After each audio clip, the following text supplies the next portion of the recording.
ভাগ্যের ওপর কারো হাত নেই, কারণ সবকিছু পরিবর্তন করার মালিক একমাত্র সৃষ্টিকর্তা।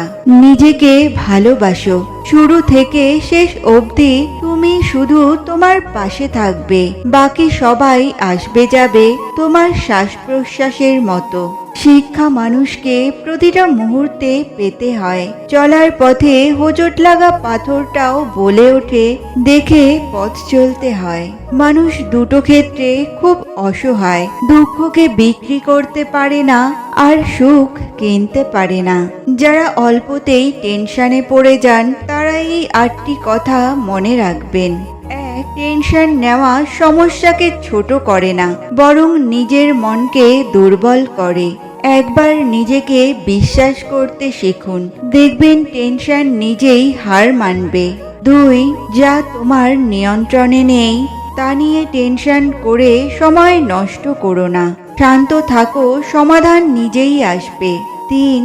মনকে বোঝাও, সব সমস্যা চিরস্থায়ী নয়। আজ যা তোমায় কাঁদাচ্ছে কাল তা হয়তো হাসাবে। 4. টেনশন নয়, ধৈর্যই সব সমস্যার সব থেকে বড় ওষুধ। 5. অল্পতে ভেঙে পড়া মানুষ দুর্বল নয়, এটা অনুভব করার ক্ষমতা, কিন্তু সেই অনুভূতিকে শক্তিতে বদলে নাও, সেটাই সত্যিকারের বুদ্ধিমত্তা। 6. ভয় পেলে পথ বন্ধ হয়, বিশ্বাস রাখলে পথ নিজেই খুলে যায়।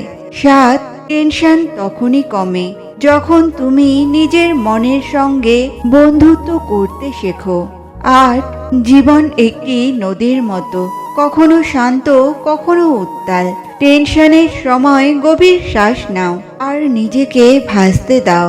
মায়া ত্যাগ করতে শেখো, দেখবে কষ্ট এমনিতেই কমে যাবে।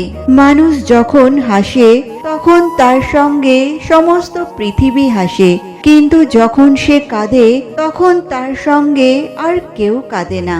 কাঁদতে হয় একা একা। কি মনে করছেন উচ্চ শিক্ষায় শিক্ষিত হলেই আপনার সন্তান মানুষ হয়ে যাবে? কোনোদিনও না। সন্তানকে মানুষ করতে হলে সবথেকে বেশি মানসিক শিক্ষার প্রয়োজন।